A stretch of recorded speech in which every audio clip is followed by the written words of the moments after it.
Welcome to the February 24th, 2025 City Council work session. Thank you all for joining us in this hybrid meeting format.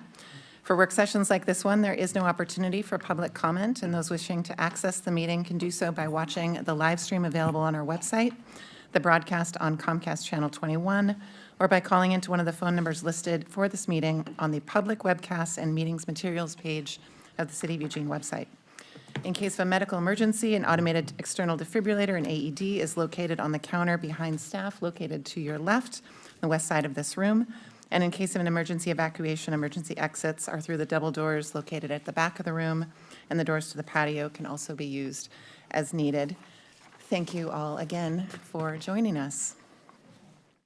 I now call the February 24th, 2025 City Council work session to order.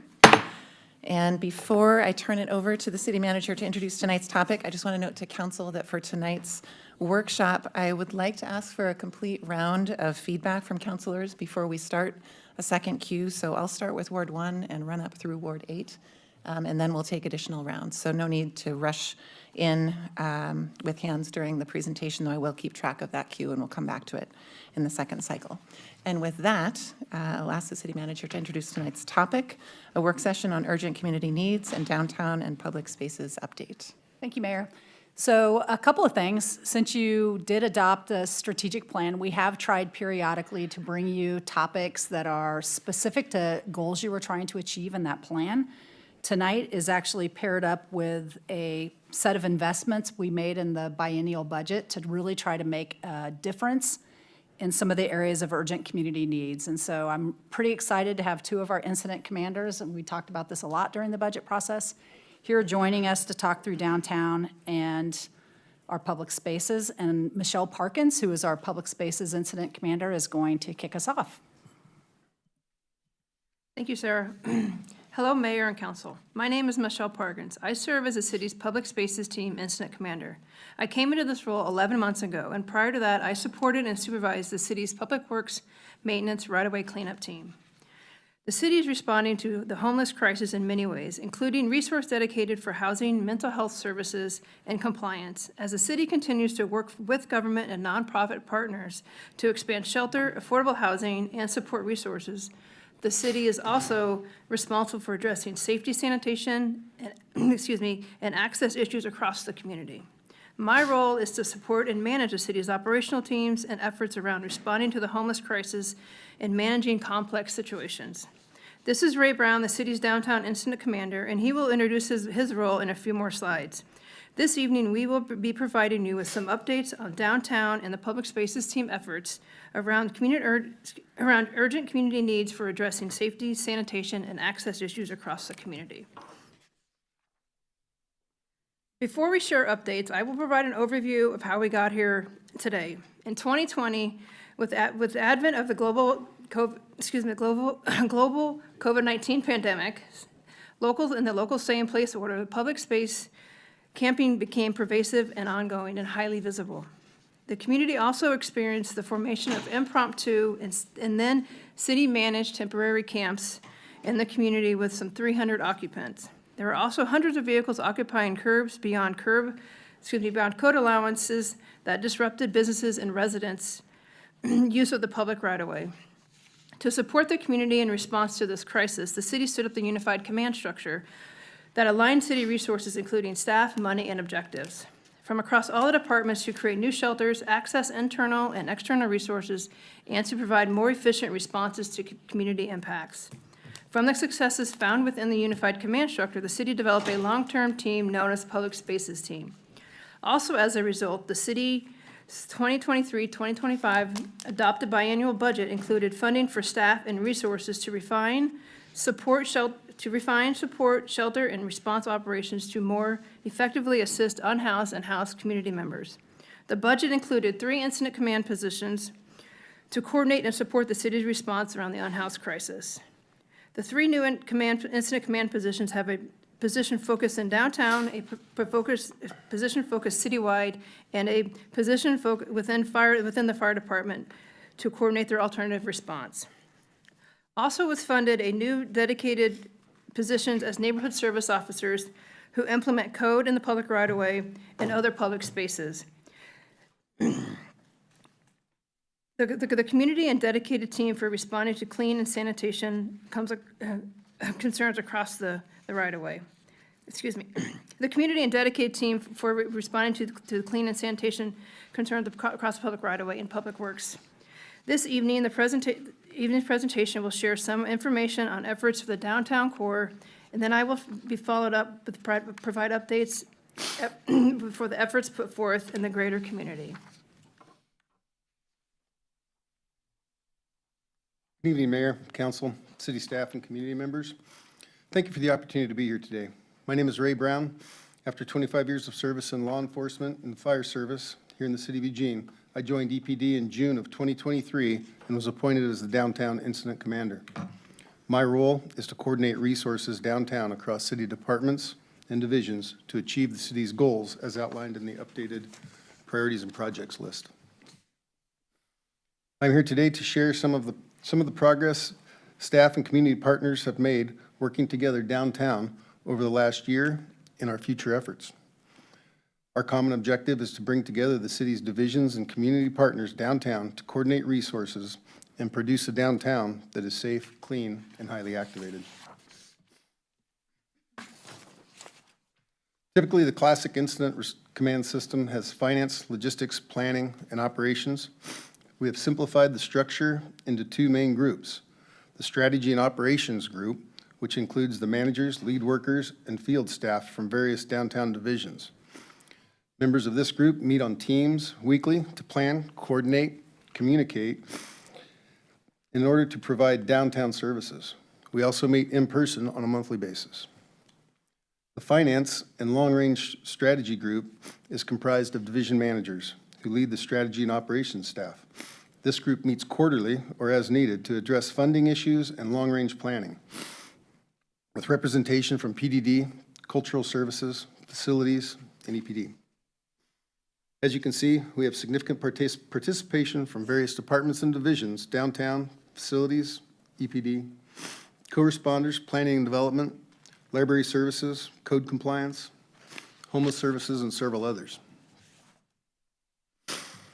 Downtown public safety starts with the Eugene Police Department substation located at 960 Olive and is staffed by 6 officers, a sergeant, and a co-responder team comprised of a police officer partnered with a qualified mental health professional, a QMHP, and an office manager.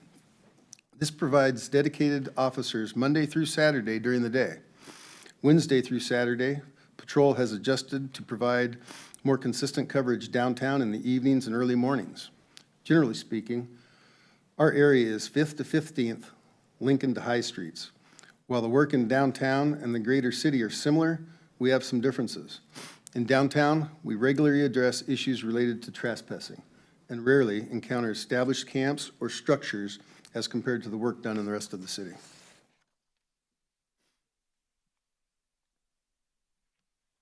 In fiscal year 2023-2025 biennium budget, the city funded our first co-responder team. In April of 2024, our first co-responder team hit the streets downtown, comprised of a Eugene police officer and a Lane County qualified mental health professional. We are currently in Phase 2 of the co-responder program. Phase 2 is funded by a $550,000 Bureau of Justice assistance grant and adds an additional co-responder team, a peer support specialist in the field. QMHPs and peer support are Lane County employees that EPD contracts to fill these mental health roles. Co-responder team with an embedded QMHP and peer support specialists add a new skill set to EPD. Qualified mental health professional is someone trained and certified to provide essential mental health services, including assessment, therapy, crisis intervention. QMHP are a lifeline for individuals struggling with mental health challenges. Peer support specialist is an individual providing services to another individual who shares a similar life experience. A peer promotes recovery, empowerment, advocacy, and facilitates linkage to needed services and activities. The co-responder team collaborates with Lane County's Forensic Intensive Treatment Team, also known as FIT, to provide services downtown. FIT works with individuals who have behavioral health disorders. The FIT team also supports clients who are high utilizers of the criminal justice resources, hospitals, and urgent care resources. The FIT team provides services via outreach citywide as well as downtown and into the community, including wraparound clinical services, case management, peer support, resource referral, court advocacy, mental health counseling, and addictions treatment. The clients the co-responder team work with are complex and time-consuming. One of their success stories is a good example of that. They started working with this unhoused person when they hit the streets in April. It took over 6 months partnering with FIT and other service providers to get this person back into a house with local family members. Within 2 weeks, they were back downtown. In the last month, the co-responder team, working with various local partners, such as Community Court, have successfully placed this person back into one of our area supported shelters. Even with the success, they still occasionally find this person sleeping downtown. It is a daily effort between FIT and the co-responder team to maintain the fragile progress that they have made, keep this person housed, and move in a positive direction. And the co-responder team understands this, and they work diligently to maintain contact with these individuals that they work with on the street. The co-responders have had a significant impact downtown. They have completed 432 contacts, 23 forensic intensive treatment team screenings, entered 11 clients into FIT, and successfully housed 5 clients. One of the most difficult issues for me to understand, and one of the most challenging aspects of the co-responder efforts, are that 43% of their contacts are not interested in services. The co-responder team understands it takes multiple contacts to earn an individual's trust, and they endeavor to develop that rapport. Since starting in April, the co-responders are already showing improvements downtown related to overdoses. Quarterly and monthly numbers are on the decline. 2024 was on track to be worse than 2023. However, that changed in the third quarter, beginning in July, after the co-responders started in April. The number of OD calls dropped from 19 in June of 2024 to just 5 in July, and have remained low, below the 2-year average ever since. While this is relatively short in duration, it is a very positive outlook on our future as it relates to drug addictions and overdoses. In addition to dedicated officers and co-responders, we have increased the opportunities for volunteers downtown. Our downtown has 2 main groups of dedicated EPD volunteers that aid in our mission, keeping downtown safe, clean, and active. The main group of volunteers is Downtown Support Team. This team works 3 days a week downtown.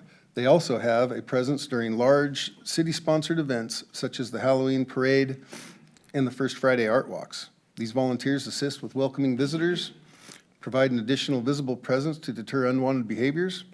They check in with businesses and assist with maintaining our trespass letter. The other important group of volunteers we have is the Huckleberry Patrol, and they work diligently to remove graffiti from downtown and other parts of the city.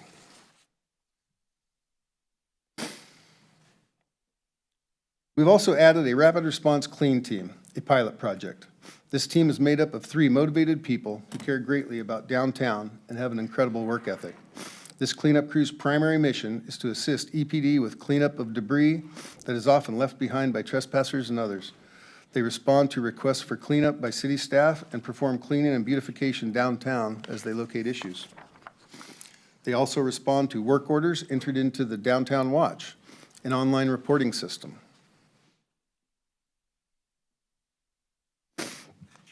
Downtown Watch allows citizens to report concerns online regarding issues of trash, graffiti, biohazards, or simply to investigate an issue of cleanliness. One business owner commented, quote, "The new Downtown Watch Rapid Clean Team is a great positive to keep our downtown community clean of the daily nuisance of trash in our public spaces. The developed app with the QR code is fast and easy to use. Having the city take care of the downtown business community in fast and effective way makes me feel that change can happen to our core," unquote. I can't speak highly enough about the Rapid Response Clean Team and the positive impact they have had on the beautification of our downtown. As we have positive impacts on safety and cleanliness, this is only the foundation to launch activation and placemaking in our downtown. Cultural Services is doing amazing work as they build the Farmers Market Pavilion into an amazing community gathering place. PDD staff work with community partners to produce events in Kesey Square and other downtown areas. In 2024, we saw an increase in crowds for the Halloween Pet Parade and the Holiday Night Out. Library, Recreation, and Cultural Services provide opportunities at the library for community interaction of all ages. We need to continue to promote downtown to increase our activation and increase our community engagement at a high level. In addition to activation and placemaking, we have engaged in crime prevention through environmental design. You may have noticed the new trash cans we have that have been installed downtown and in the park blocks. Concrete grinding and replacement to address trip hazards is ongoing. Landscape improvements to remove things such as large rocks that can become projectiles. Tree trimming and tree removal for improved lighting and visibility. And new water fountains for both people and pets.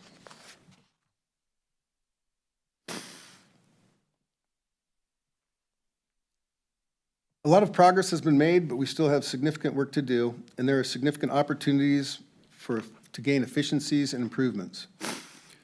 We need to work to develop a strategy for a downtown presence, continue crime prevention through environmental design, expand activation downtown and marketing for that activation, expand the rapid response clean team as demand grows, and also continue to work on our co-responder partnerships to help people find housing and get the support they need.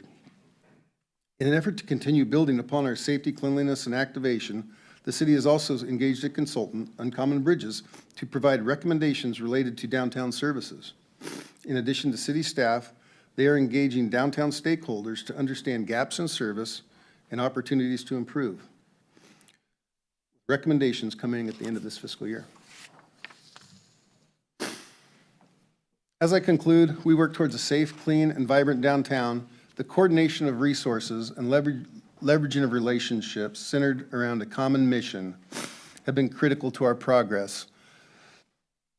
The city's Cultural Services provides programming and entertaining events like the Halloween Parade and the Farmers Market Pavilion and others, as we have mentioned.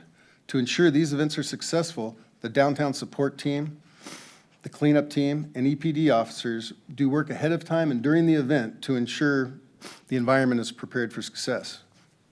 EPD officers and the rapid response team are in a text group for ease of communication throughout the day when they need each other's assistance. Through the co-responder program, we have developed a relationship with Lane County Behavioral Health and their FIT team, who now come downtown almost daily basis to work with current FIT clientele and enroll new clients. The Red Hats and the cleanup team come to the downtown substation on a daily basis to meet with the office manager in order to coordinate and share information on safety and activities downtown. Security companies such as Premier, DePaul Industries, Advanced, and other security partners share safety information regularly by email and in person. We facilitate a monthly bar managers meeting with OLCC and EPD staff to ensure nighttime bar scene is safe for all. We work with private security on schedules and patrols to ensure security in the parking structures, park blocks, and around the library are effective. We develop partnerships and coordinate our efforts. We are experiencing progress downtown. Wrapping up, I want to review what this group has accomplished together with support from council, execs, and managers downtown, as demonstrated by what the crime statistics tell us for the last year. Criminal trespass is down 8%. Disorderly subjects down over 17%. Welfare checks down almost 10%. Overall calls for service are down 5%, and overdose calls are down 3%. With that, I think that sums up, for me, that data block sums up what this group together in collaboration have accomplished for the community downtown. And with that, I'll now hand the stage over to Michelle Parkins for the remainder. Thanks, Ray. And now I'll share information on the Public Spaces team. To help manage the work that is spread across multiple departments, the Public Spaces team continues to work in the unified command structure. This slide shows all the primary work groups on the Public Spaces team, although there are many more teams and staff involved with this coordinated response. The team works in unison to respond to service requests and work orders to a safe and clean community. The Public Spaces team has been created to make an efficient and effective as possible the city's response to the unsanctioned camping and its impact on the community. The team also works with community partners, including Lane County, ODOT, EWEB, the various universities in town, and BLM, the school districts, the railroad agencies within the community, private property and business owners, as well as community members and local nonprofits, especially those that support the various shelters. My role as the Public Spaces Team Incident Commander provides a strategic vision related to developing policy and protocols, oversight and evaluation of data and outcomes, collaboration on internal and external engagement, communication strategies while managing and prioritizing response and supporting the team's effort, all the while making sure the city is within legal requirements. To complete this work, the teams meet regularly to discuss what is working well, what are some areas of concerns, and what may be improved upon.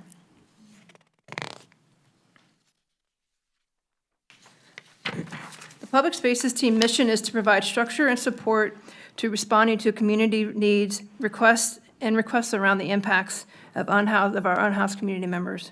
To succeed in the mission, the team performs safely and efficiently with patience, compassion, empathy, and cohesion. The team focuses on community welfare and seeking to provide safe, clean, and accessible public spaces while supporting the stability of our unhoused community members. The Public Spaces team and other incident command positions help with the strategic focus to meet particularly the urgent community needs. The city also has an obligation to maintain community function through safe and clean and accessible public spaces, which periodically requires movement of unsanctioned camping and addressing the remaining property and debris.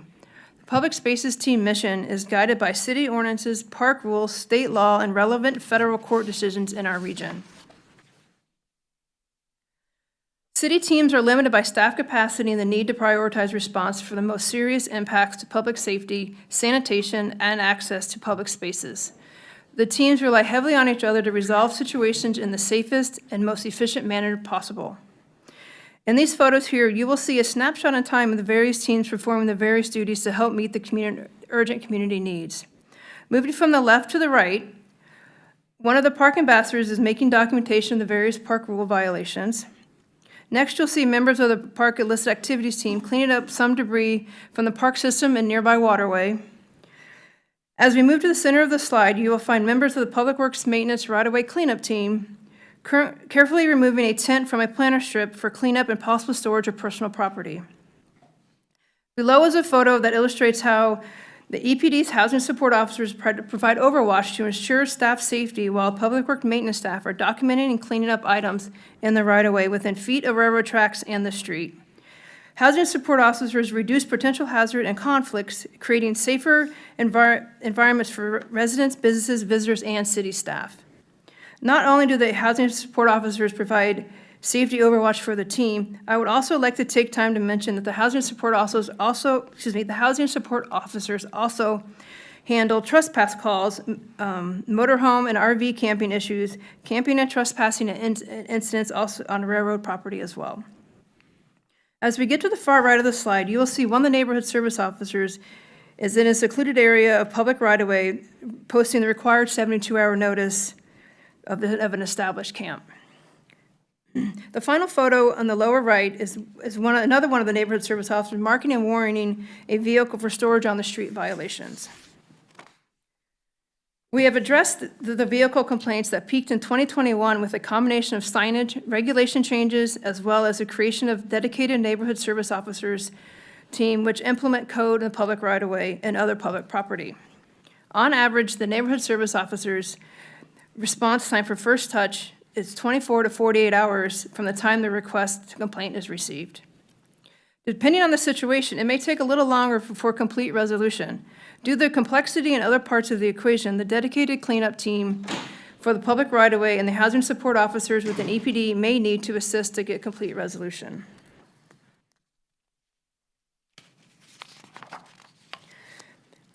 A reminder, city teams prioritize response for the most serious impacts to public safety, sanitation, and access to public spaces. The action is taken and the timelines of movement are bound by city code, park rules, state law, and relevant federal court decisions in our region. The first photo on the left are members of the Parks Illicit Activities team cleaning debris left behind from people residing under a bridge. This material was properly disposed of in hopes to limit the negative impacts to the neighboring waterway and community. The middle photo is one of the park ambassadors connecting with campers on a multi-use path and addressing park rule violations and other safety concerns. In conjunction with the park ambassadors, we have the park resource officers that reside within EPD. They also play a key role in assisting park staff by providing overwatch for some of the notification and cleanup needs. The park ambassadors, illicit activities team, and park resource officer also rely heavily on each other to make sure the work is completed safely and efficiently while using compassion and empathy. The third photo is of a housing support officer connecting with campers during the most recent snow and ice event. The officer is handing out a green social service card that provides a variety of shelter and service options. The Public Spaces team's goal is to always encourage unhoused community members to enroll Lane County's homeless services and to seek local shelter programs.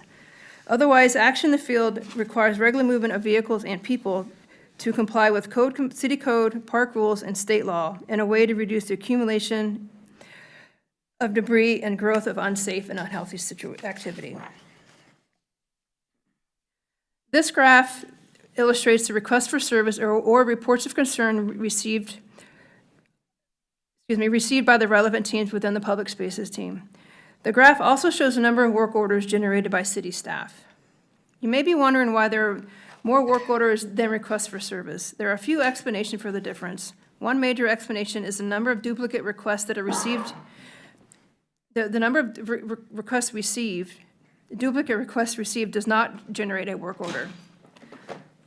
Another reason is for staff having the ability to be proactive versus reactive.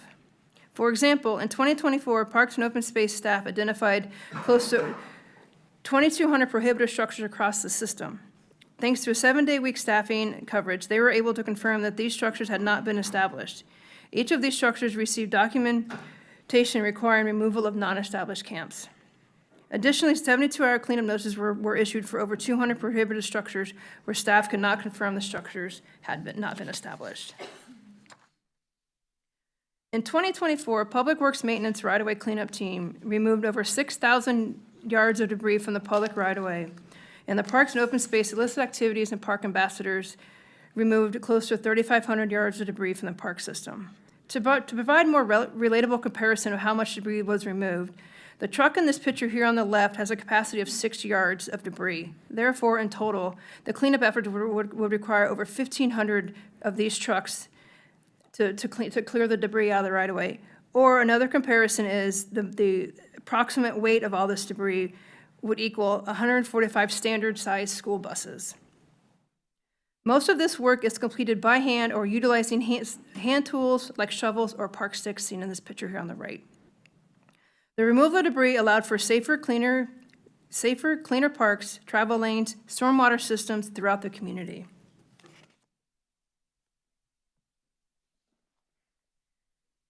Some other information that I would like to share is that there are differences in responding to situations on private property or within other jurisdictions.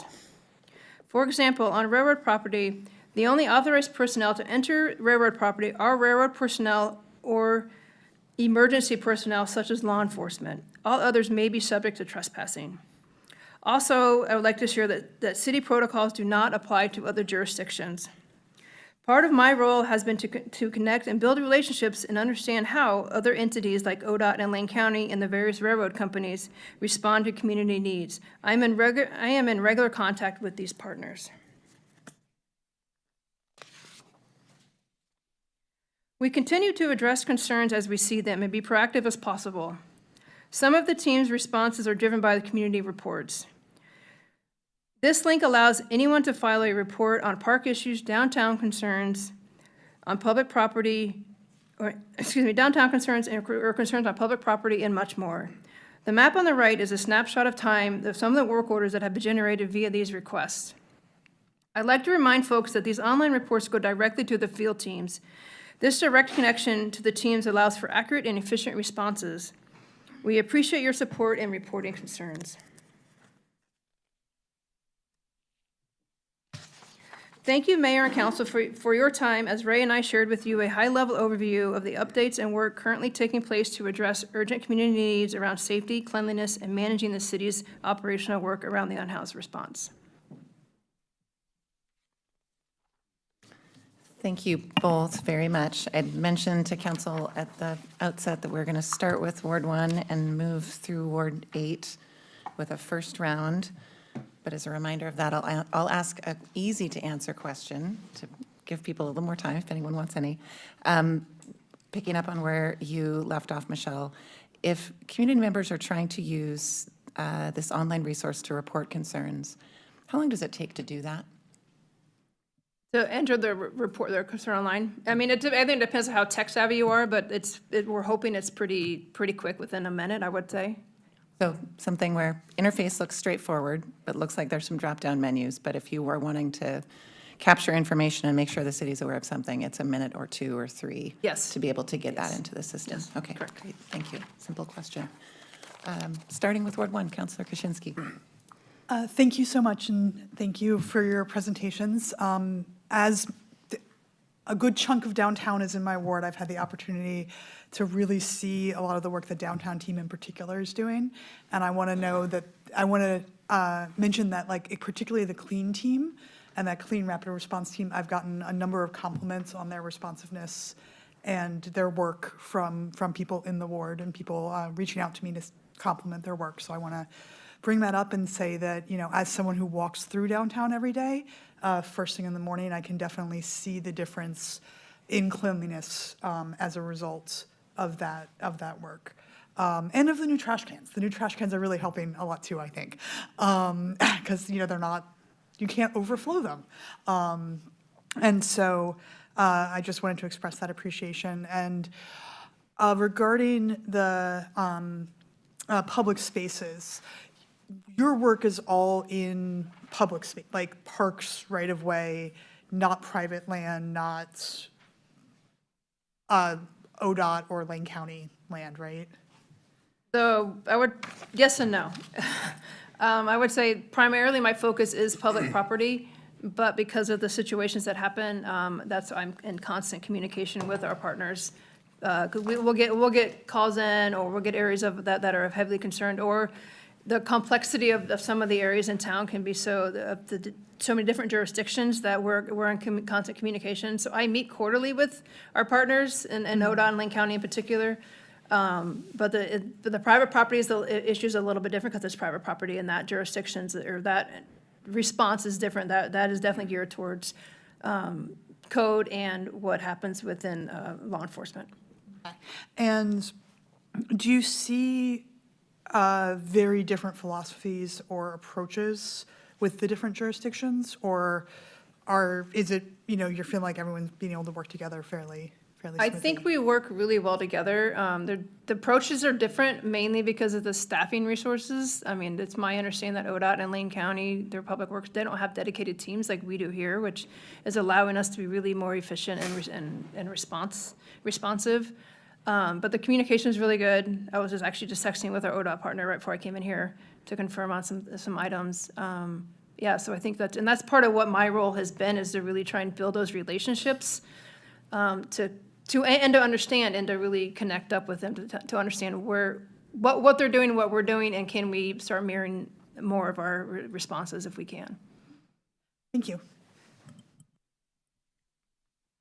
Councillor Keating, who is joining us remotely.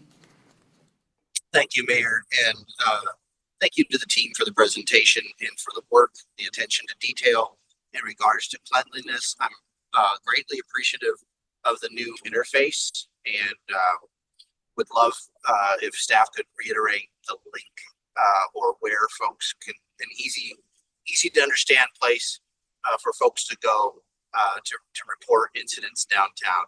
And I have a few that I'd like to share with you, but I'll pause there and absorb the link or the URL, please, for a second.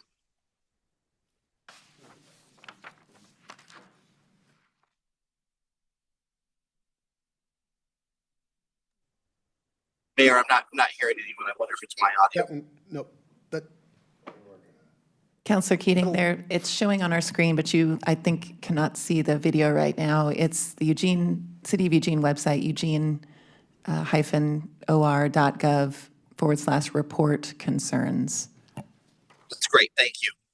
In the last week, my wife and I have visited Ambrosia for dinner. We went and saw a film, Complete Unknown, the Bob Dylan movie at Broadway Metro. Shameless plug. It's an excellent film. Got gas at the Chevron on 7th and did business at Freeman Artworks on 5th. Each one of those 4 separate visits downtown witnessed a person seemingly in an acute mental health crisis. While I applaud the investments to make downtown more clean, I'm not overly sold that downtown feels more safe. And I don't know what many more tools are needed. And I look forward to the report alluded to that's coming at the end of the month from our consultants. But I wonder if our panelists would be able to comment on what they might see coming out of said report. Do you think our consultants are going to encourage stronger enforcement of the camping ban that prevents unsanctioned camping within 1,000 feet of the library or of any school? Do you think that the legislature perhaps needs to find stronger ways to compel persons who are in that 43% that was referenced who don't want services but may desperately need services to actually get the services that they require? And do you think that the consultants will recommend a panhandling ban or a prohibition on motorists or passersby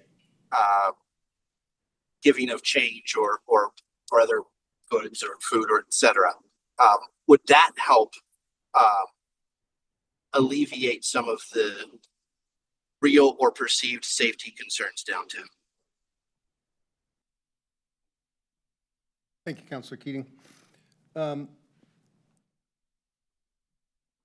start with the discussion around stronger legislative ways, and I think the comment was whether people need service, want services, need services, or required to have services. At the state level, I do believe there are opportunities for legislation around those, but those are not challenges we can tackle here locally. As far as the consultants, I think Uncommon Bridges is going to bring us something around what services do similar structured cities in our situation, what services do they provide? What services are provided by the cities? What is done in partnership with community partners? And what sort of things are taken on by local area businesses and things of that nature? I believe that they will talk about funding structures and how we might look to fund some of the services that communities want and what that funding looks like around payer mix and rate and things of that nature. The other topic with that the consultants will bring in is they'll bring operating strategies that other cities have used to deal with similar problems that we have. Our problems are obviously not new and not isolated to Eugene, Oregon. And I expect that they will bring, done work in Seattle, the Bay Area, and in the Pacific Northwest, and I expect them to bring strategies that will help us address some of our challenges. Thank you. Mayor, if I may follow up. We are at time, but we will have time to come back around, Counselor Keating. Not to worry. Great, thank you. Counselor Zelenka. Yeah, thank you, Michelle and Ray. Great report. Thank you for the report. I agree that while we have a ways to go, downtown is so much different, so much better than it was just a little while ago. So thank you for the work that you and your team have done. It's safer, it's cleaner, it's more activated, which brings more people downtown, which is what we need. And the alternative responders, the rapid response clean team, the activation with events, and the physical changes to the environment have all contributed to making that better. And as you said, Ray, that in 2024, trespass down 8%, disorderly conduct down 17%, overdose calls down 3%, overall calls for service down 5%. So that's on the right track. And thank you for all that hard work that you and all the other departments and all the coordination it takes. I know it's just not two people, it's a whole bunch of people that have made that happen. So, but it does take time to do that. And it takes time to change what's going on down there. We're on the right trajectory, but the problems that we're experiencing downtown and across our city have not just happened overnight. The problems that we have with homelessness and mental health service, lack of mental health services and lack of substance abuse services, all that neglect that we've done has been over decades, not just years, but decades. And so we don't just snap our fingers and all that goes away and changes. So I thank you for all the hard work, and we're on the right track, but we still need a ways to go. City manager, what portion of what all we've been talking about that we've just described was identified in the $11.5 million in cuts that Councilor Groves, Clark, and Evans voted to make and would be slated to go away?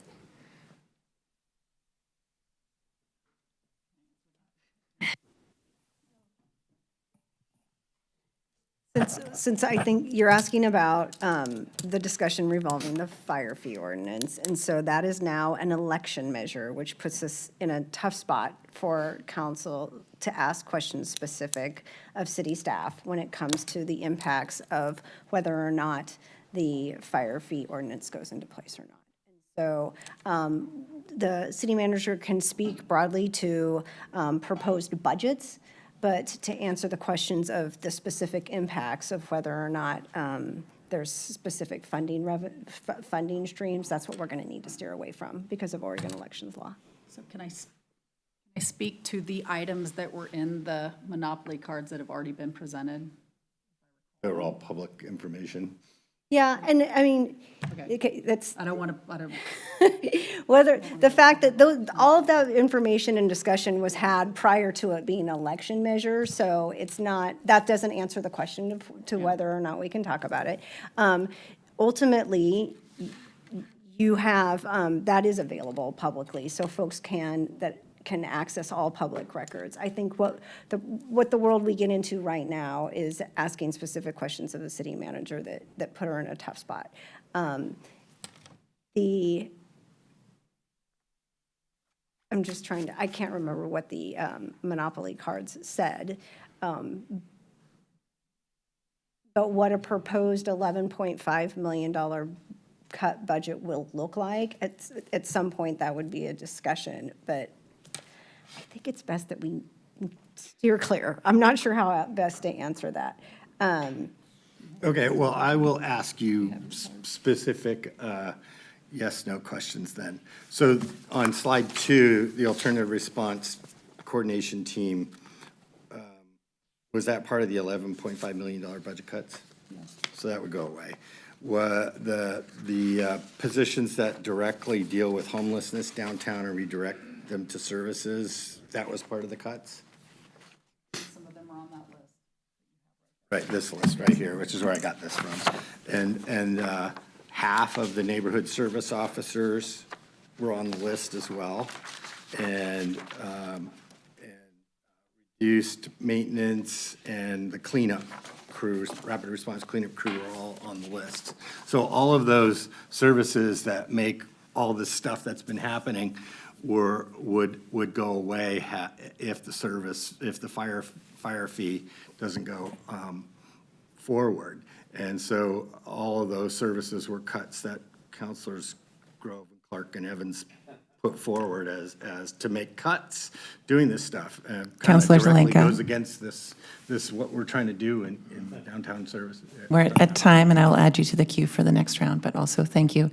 And a brief reminder to council that when you do not have the floor, please refrain from commentary, words, or sounds that might otherwise be distracting, because it is important that we're all able to listen to this discussion, and we might not necessarily notice. Councilor Ye, you are next, Ward 4. Thank you, and thank you guys for coming here and having this discussion. I'm going to start out with an easy question. Okay, for the reporting concerns website, is there a follow-up? I assume our staff don't have time to call every single person who makes a report, but I have not made a report before, so I don't know if it's anonymous or not, but is there a way for people to see if there was something done about the thing that they reported, besides just physically seeing a change?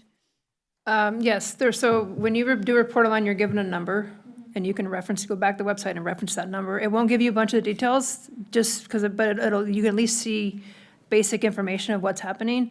And I also look at this as like, if you put you put a report in online, visually seeing what happened out in the field, that's what I want to get done most efficiently, so you don't have to go back online and do that report. But there is a way, like I said, you get that number. But if you wanted to for some, okay. Yes. That's fantastic, thank you. All right, so my second question, you were talking about overdoses and how they were below 2-year averages, and I missed whether that was just for downtown, or is that for the city, like citywide? Correct, right. For now, that is, the data that I have is simply for downtown. You don't know if we're just pushing this out of the downtown, or if we're seeing an overall decrease citywide? You wouldn't have that information? I do not know. Okay, that's okay. I will ask someone else, thank you. Okay, my other question was about I don't know, do we call them, when we're asking folks to move, I don't know if we're calling that evictions or what, do we ever coordinate with our service providers so that they are involved in these, so that folks can, as they're being asked to move, maybe they weren't ready, or maybe they didn't take it seriously? Are there folks that they can connect with outside of city staff? Well, there's a couple things. When there's a 72-hour notice posted, we're required to communicate with Lane County. An email automatically goes to Lane County, their Health and Human Services Department. How they manage that is on them to manage that. We're trying to build that to get more of an understanding. So we have that, but we also provide a list of social service cards to these individuals. Staff are also out there daily. They're checking the number of shelter spots available on the Shelter Finder website. And they're having these conversations with these individuals, letting them know that X, Y, and Z, you can't be here for this reason, and these are the spots that are available. But as far as that's one of my goals is down the road, is to really build kind of like the alternative response team downtown, to get that in the broader community, but that takes time and resources. Yeah. Well, that's excellent. I think that's a great idea, and you already had it, so thank you. So you mentioned shelter capacity. So what is kind of the ballpark? Do we have shelter capacity, or are your folks finding that when they're looking it up on a average day, there's not much out there? I don't want to speak for the daily numbers, but I do know that there are spaces available daily for individuals to go to. But yeah, I don't want to speak to the numbers. That resides in our homeless services department, and so I don't want to speak on that and give misinformation. But I do know that there's spaces available daily. That is all I have right now. Thank you. Councilor Clark, Ward 5. Thank you, Mayor, and thank you both for the report. A bunch of questions are flowing through my head here, and a response to my friend is in order too. First, I would ask, Ray, you said 43%, and kind of take off on what Matt was asking about, 43% decline services when offered. Could you maybe, I don't know the best way to ask this, could you highlight an average scenario where that opportunity is put into actuality and someone's offered services and declines? Can you describe how that what that interaction looks like on the street more specifically? What sort of services, that sort of thing? Yeah, thank you, Councilor Clark. I can speak to what types of services. We look at what does that individual need? Are they, what is their, they interview them, they speak with them, and it's all voluntary if they want to have those conversations with the co-responder team. And it is about what are their needs? Do they need, they talk to them about, do they have mental health disorders? Are they substance abuse disorder issues? Do they get into their past? Is this a PTSD issue? And they have these conversations about what do the individuals need. And it is not uncommon in this space that they discuss that oftentimes it takes, according to the qualified mental health professionals, up to 17 contacts with someone before they develop that trust to where they're willing to accept help. In this co-responder team, they're out there and very busy, and they're making a lot of contacts, multiple over and over. The one example I gave, they said that they contact this person almost twice daily when they are out there, and they've been able to help this person and move them along to more positive living And situation. when you say move them along to help them, can you explain what you mean by that a little bit more? I mean, help them find some shelter so that they're not sleeping out on the street. Help them get to the counselors that they need to address their substance abuse disorders and mental health disorders, and oftentimes they're co-occurring. So when somebody is called, when the co-responder teams are called, is it oftentimes someone making an active what's the situation look like when they're called in? Currently, the co-responder team is a pilot project, and so they are, they're isolated, they're downtown. They do go out sometimes and do some outreach on 99, but when they are responding to Somebody's screaming and yelling on the street corner. They're going to be responded to police calls in the downtown core. Now, when they're out walking around and in their downtown, they will self-initiate and address those individuals. Correct. Okay. There's a bunch of questions I want to ask around this, but I don't have an unlimited amount of time. I only got just shy of 2. Michelle, you mentioned some of the areas that fall under your jurisdiction. Does 99, generally speaking, fall under the area that you're most concerned with dealing with regularly? I wouldn't say most concerned. I mean, it shifts but right, that is one of our heavier hit areas right now. And yes, Highway 99 up until just a little bit south of Beltline, I can't remember the cross street, I think it's McDougal in that area. There south is city right away. But there's also railroad property there, there's private property there, and there's ODOT property that we're also managing. I'm managing the communication, that the other jurisdictions are obviously managing their response to that.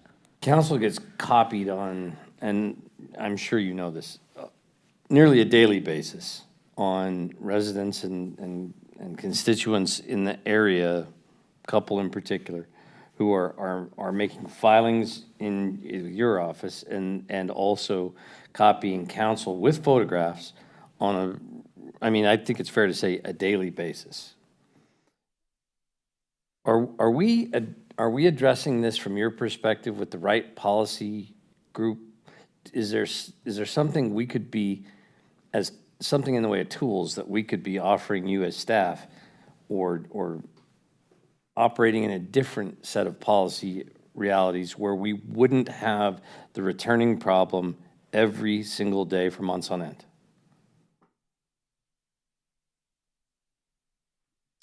Good question. If I could, if we had all the limited resources and staffing, yeah, I think we could address that a lot faster. But that it comes down to, and a lot of those is also on private property, which is a different response. to that. And there has to be trespass letter on files, and there has to be calls, and there's legal ramifications around how that gets resolved. Because it's most of what we're getting in that area right now is on private property. Not all of it, I'm not gonna say all of it, because it does change quite a bit. And not all of it is camping related, is my understanding too. Some of it is other just individual people doing stuff that some people may find undesirable.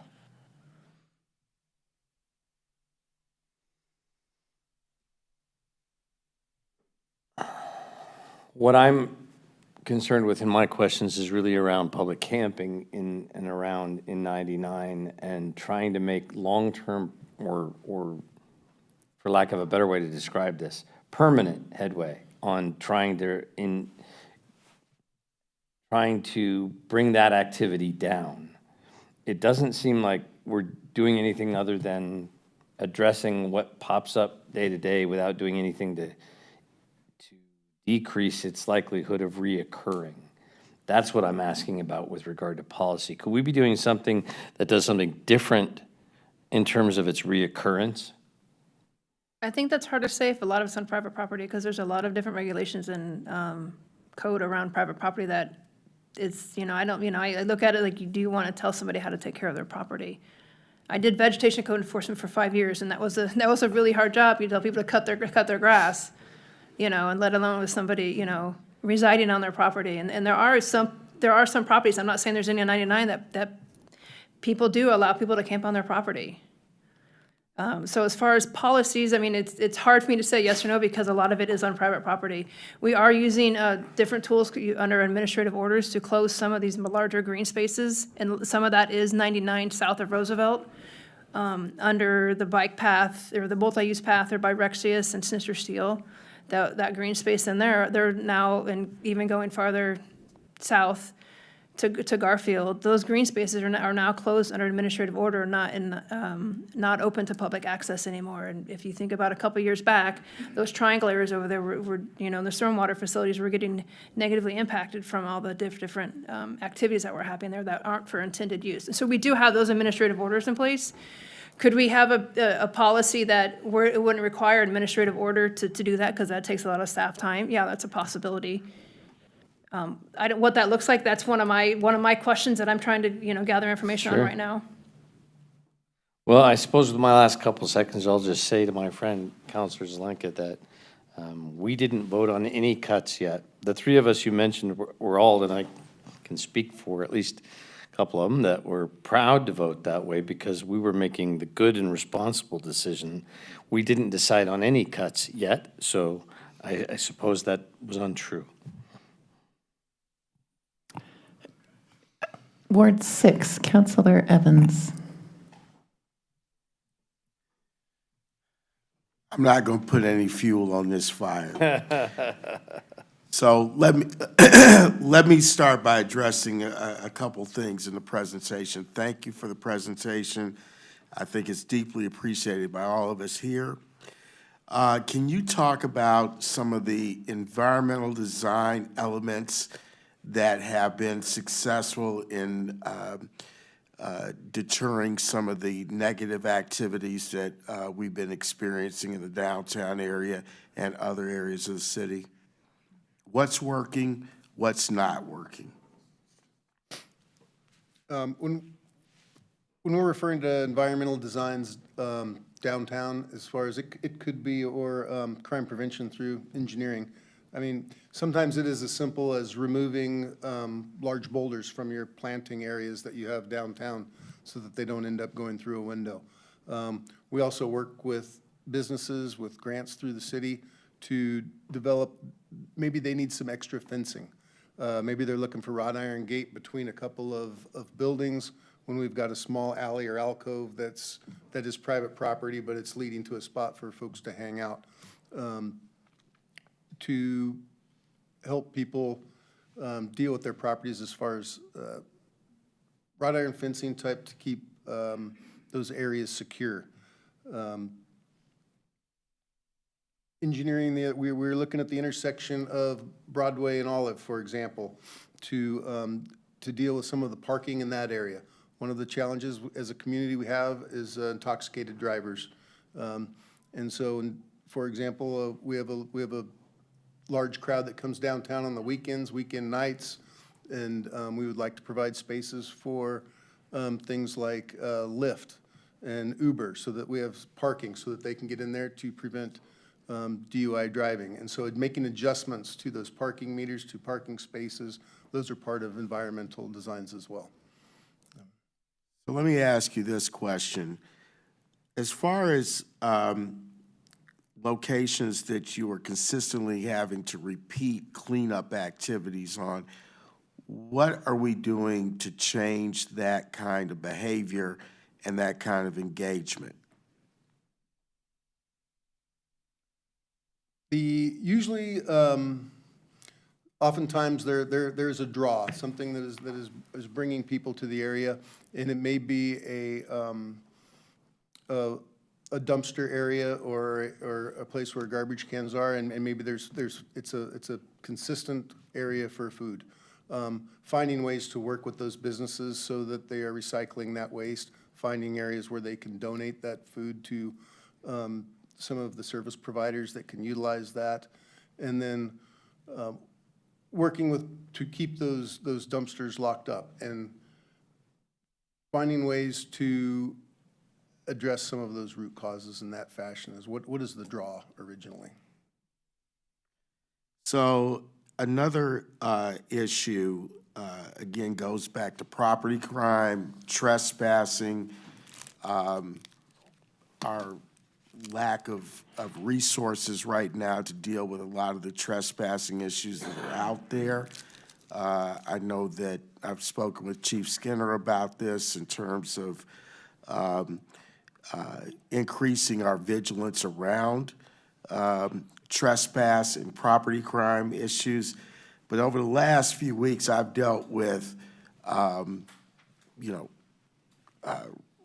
private residents, business people who have been specifically affected by property crime, vandalism, and other things. And to them, their businesses and downtown does not feel safe. And there is a clear difference between what you give us statistically about improvements versus what people perceive as happening to them, and in fact is happening to them on a regular basis. So part of that's a statement, but part of it is a question. How do we better align what we are improving statistically with what is actually happening to people and happening to their businesses and their personal safety in the downtown area and in other parts of the city? Thank you, Councilor Evans. I think is not necessarily to look at specifically where we are today, unless we're going to look at where we've been and where we would hope to go. When I took this job, there was literally a campground in front of the library. And I know that even today, that is not there anymore. We've just, that, the ordinance that this body passed addressed that, and it was handled. But the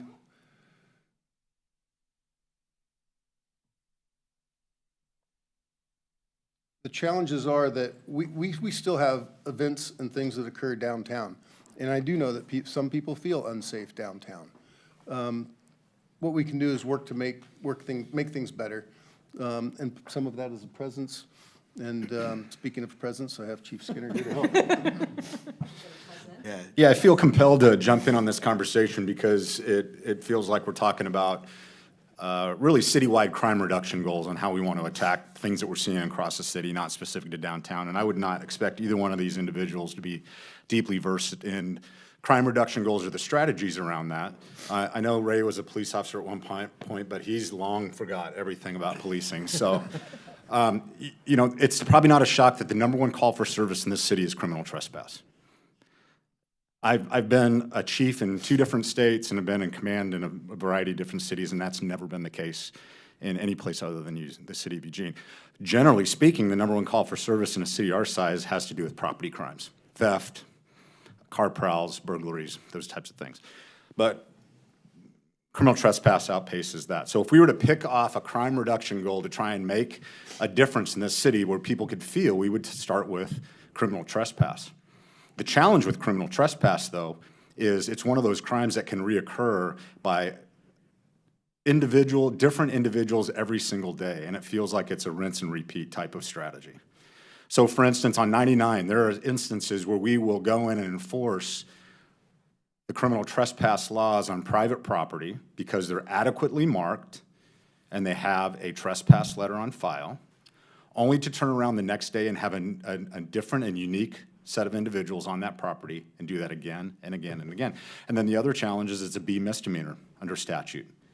So we're not talking about jail time. We're talking about maybe a misdemeanor citation in the event that they don't comply. And in each instance of new violations, there's a part of the law that requires us to make sure that they understand that they're on private property and they are not allowed to be there. And then we have to give them a reasonable amount of time to leave. And in those instances, most times, people leave with a reasonable amount of time. They don't put up a fight and ask us to take enforcement action. They often leave. And then we get to do that again and again and again. And from the outside looking in, it's frustrating because all people see is what they believe to be the same individuals there over and over and over again. And internally, it's frustrating because we keep doing this over and over and over again. So this is kind of a long-winded way of saying there's no perfect solution to doing exactly what we're trying to address, Councilor Evans, when we talk about the criminal trespass issue that we have. There are things that we can do. We can make sure, especially when, and I would say, it's easy to conflate the two issues between criminal trespass and camping or public open space types of camping, because those are completely different issues. The criminal trespass issue, number one, we being the city, we being EPD, dispatch, everybody needs to make sure that we understand exactly the mechanism by which we're trying to enforce so that we can articulate that and clearly communicate that to the public so they're not confused, because it's not uncommon for them to call and get a different answer from us, and we own that on what's going on. And then for us to have a strategy on how we're going to enforce that, which means private property owners either need to have called us because they're on site or have trespass letters on file and have the property adequately marked so it meets the criteria statutorily for us to be able to enforce what we need to. So there's some work there to be done, but I would suggest over this next year that we take on as a crime reduction goal the reduction in criminal trespass, which I think could have a positive impact on the other ancillary crimes that we see are happening, to include property theft, drug possession, to continue to ask for people to take advantage or to avail themselves of resources when we contact them, whether it's housing and or treatment services. And unfortunately, like you've heard earlier, sometimes it takes 14, 15, 16 times before somebody takes us up on that. But the criminal justice system does not have the capacity to deal with a strategy that just simply goes out and arrests everybody that is violating criminal trespass. And I will say, in each incident of criminal trespass, we generally have a victim that we also have to serve because these are private properties. So I'm sorry for kind of the long-winded answer to that, but it just gives me an opportunity to kind of level set what we're talking about. I appreciate that, Chief. I mean, you know, we've had these texts and conversations over the last few days that's, you know, been interesting. I think that's all I have right now, Mayor. Councilor Leach. Thank you, Mayor, and thank you for the presentation. Commander, it's nice to see you again. The crime statistics are just for that second half of the year, but overall 2024, correct? So we're seeing a reduction, pretty significant reduction in many areas, and that's amazing to see. And I've been saying many times over the last many months as we've gone through a lot of other conversations that prevention and appropriate response lead to improved outcomes and more efficient and effective and less costly provision of services in a more humane way. My main goal is to approach our community with people in mind first. So thank you so much for your work. I think Councilor Ye really touched on this, that, okay, well, these are arbitrary lines that we're drawing in our community for designating the downtown. I would certainly love to see this expanded, especially particularly into the Whitaker, where we see a lot of behaviors, and up 99, where we see a lot of these things. I would expect that our costs are going to decrease over time as we do build rapport and trust and, are sitting there in that community. And so I guess my question is, you mentioned being more proactive, which I think the community really wants to see, rather than having to report and report and report and report, having a team there that can kind of address things as it arises. How do you see the ability to be proactive rather than reactive over time? Thank you, Councilor Leach. As far as being proactive, we are in the hiring process right now for our second co-responder team, the peer support specialists. They are onboarding right now at Lane County, and we should have them working downtown by the end of this coming month. They should be onboarded and ready to go from Lane County. And when we get that team on, that'll put us basically at 2 co-responder teams, and we'll be able to, at that point, we've already gone out and helped the right-of-way team and the teams Michelle works with. We've been out on Highway 99. We've been out on 99 out to the Jefferson Pond, out that way with that larger camp that was there. The co-responder team has already been out working and doing some of the work in the other areas of town, and I anticipate that will increase with once we get the second team on board. Excellent. I would love to be able to see, as in this budget process, kind of projections. If we can say there's a reduction in crime, a reduction in some of these metrics, that it's a lot cheaper over time to house somebody permanently than it is to enforce their behaviors over many years, right? And so that's probably impossible to do, but can we look at this as a framework of what do we see in 10 years if we actually have co-response across our entire community? Just kind of a thought exercise, really, as we head into probably a very difficult budgeting process. So I appreciate your work and all of the teams that make it happen. Thank you. Councillor Groves online. Thank you, Mayor. And thank you, Michelle and Ray, for your presentation. And a special shout out to your teams as well. I also want to thank Chief Skinner for coming on board here and explaining the criminal trespass problem, which I certainly see in my ward and hear about it constantly. In fact, the camping has started to uptick again, especially along our waterways, and there's certain areas where we just see repeat visitors, whether it's the same people or different people. It's just constantly turning over. I also wanted to comment on the example you cited, Ray. So oftentimes I hear people say that homelessness is a housing problem. Yes, in part it is a housing problem, but it's not just a housing problem. It's much more than that. We have people with substance abuse disorders and mental health that you can put them in a house and it's not going to always stick. So there needs to be a lot more than just providing a place to live. I also want to give a shout out to the Clean Team and the Huckleberry Patrol. Basically, they're dealing with what's also known as the broken window syndrome, which contributes to urban decay and blight. When you see things that are broken and disarray, it just fosters and encourages more. Is the camera spanned during this work session? I saw that Jeff Petrie is in the audience. Jeff, have we resolved the parking meter issue?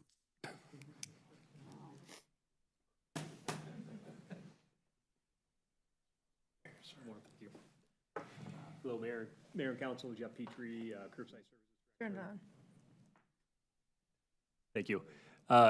Our resolution of the downtown parking meters, we have about 1,000 meters, 650 were vandalized, stolen, damaged.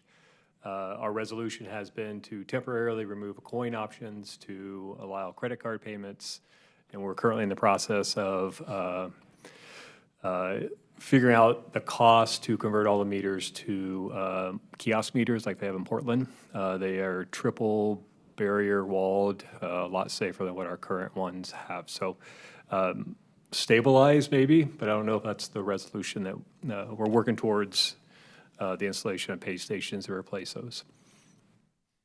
Thank you. I'm glad to hear we're doing something a little more proactive on that. I know that was very troublesome, so appreciate that. Thank you, Jeff. I also want to thank Public Works and Parks and Open Space for and the voters for the road bond that contributed funding towards lighting the Fern Ridge bike path. I think it not only has made it safer, it definitely makes it feel safer at night. We've had a lot of crime along that corridor, including a sexual assault last year. So thank you for that.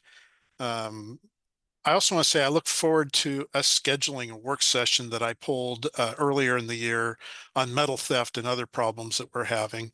That's still an issue in West Eugene. I'm still hearing about vandalism and property crime. So as soon as we can get that on, hopefully shortly after the break.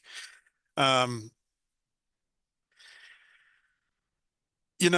far as the automated system, I frequently use it, Mayor, and it takes me between 30 and 60 seconds, although I'm pretty familiar with it at this point, but I don't consider myself a techie person. And if I have more time, I would address Councilor Zelinka's comments, but I guess I'll look for a chance to speak to that later. Thank you.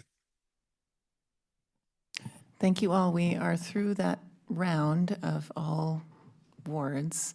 Thank you again, staff and staff in attendance, for fielding questions. Councillor Keating, believe had you in the queue from follow-up, Councillor Zelinka as well, and then others. Sure, might as well. Thank you. Thank you, Mayor. Ray, I believe you mentioned at the top of the conversation a decrease in call volume is 5% as a benchmark for success. I want to go back to my Broadway Metro visit. The gate behind the old First National Tap House that's between the Broadway Metro and the old Party Downtown is constantly vandalized, and the staff, it's the gate that locks the trash the trash cans, et cetera. It's constantly vandalized, broken into, and the staff at the theater are beside themselves and just don't call it in anymore. Do you have a guess as to what percentage of the community just don't call in anymore if we're celebrating a decrease in call volume by 5% as a win? Thank you, Councillor Keating. To say a win, I would say anything moving forward in a positive direction is winning.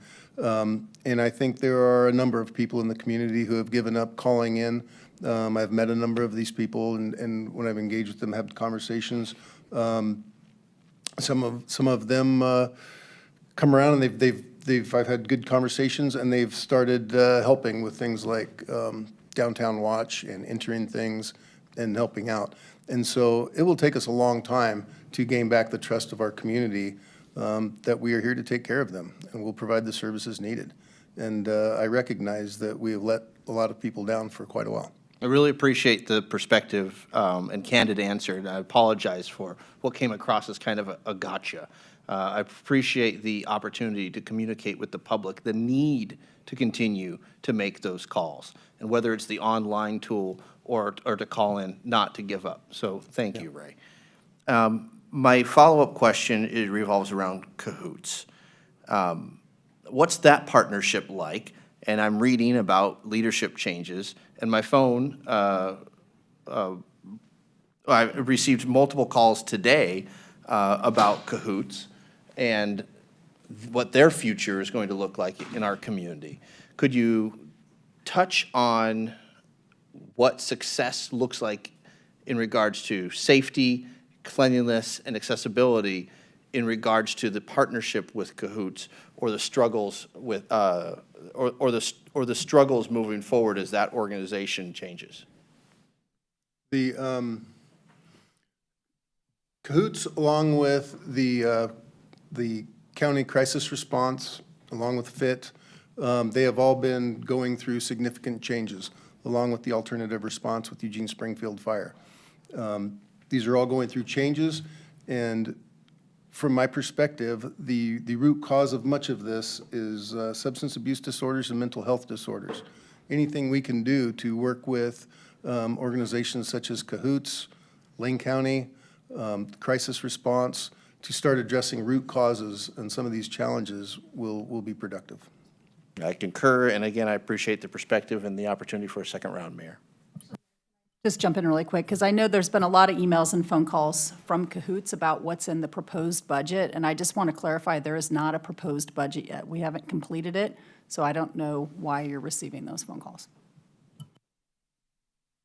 Thank you both, and thank you for that clarification. I'm going to offer a brief time check also to council. We have 9 minutes remaining, so, and I have 3 counselors in the queue, Counselors Lenka, Clark, and then Counselor Ye. If we can be concise and also use our staff here for direct responses to follow-up questions to this presentation, we can hopefully get through everyone who is remaining and then close our meeting on time. So Counselor Zelenka. Sure. Let's be clear. If the council had voted no on the fire fee, the city manager would have had to proceed to make those deep cuts in services in the budget. So in essence, it was a clear binary choice to make the cuts or not to make the cuts. It's hard to walk away from that vote with semantics. That's what happened. The point I was making is that while we still have a long way to go, and Ray, you're right, we have lost the trust, but we need to make that up. Many of the things that have begun to do this turnaround, the great work that you guys are all doing, would go away if those cuts, $11.5 million cuts were made. So people need to connect the dots. The progress we're making is directly related to some of those things. So in my opinion, these cuts would set back further progress and probably reverse the progress that we made downtown.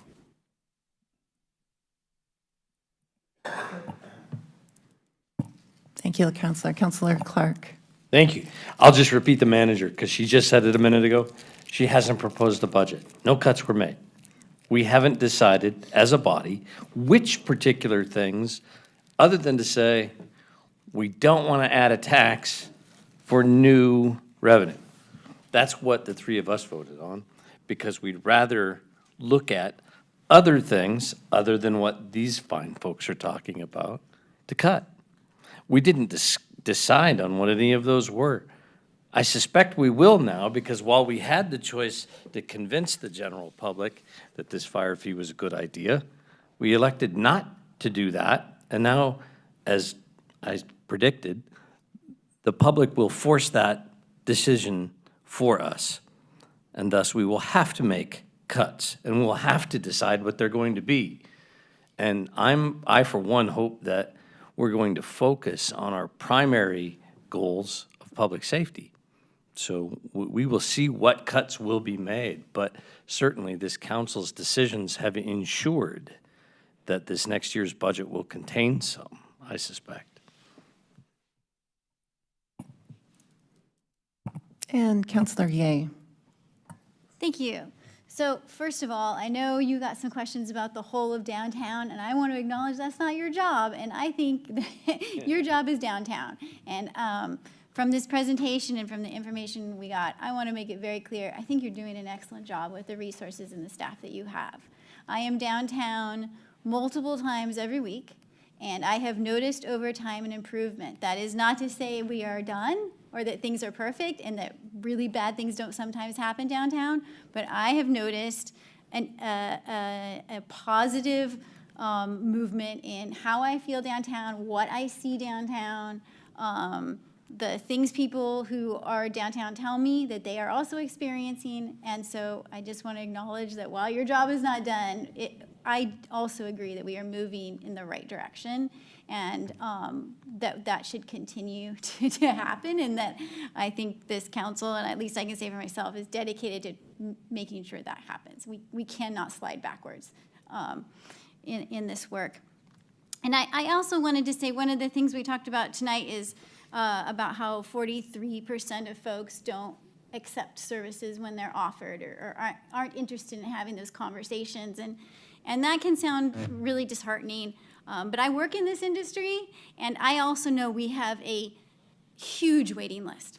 So there are hundreds of people in our community who are interested in accessing services, are interested in taking that next step in stabilizing their lives and getting into a better position in their lives. And, you know, we're doing all we can, and our capacity just isn't there to be able to provide what those people need to move on. And so I want us to remember that there are weird music, that we that there are folks out there waiting and interested in talking to your folks, and I'm happy that they're out there still having those conversations.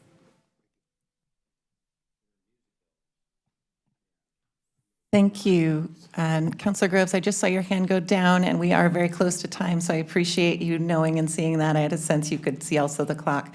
I want to take then a last moment also to appreciate staff and all of the people who have been working on this effort.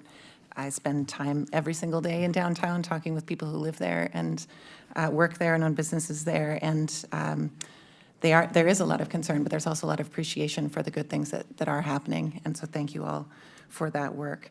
And with that, that concludes our agenda for today, and I will close the February 24th, 2025 City Council work session. We are adjourned.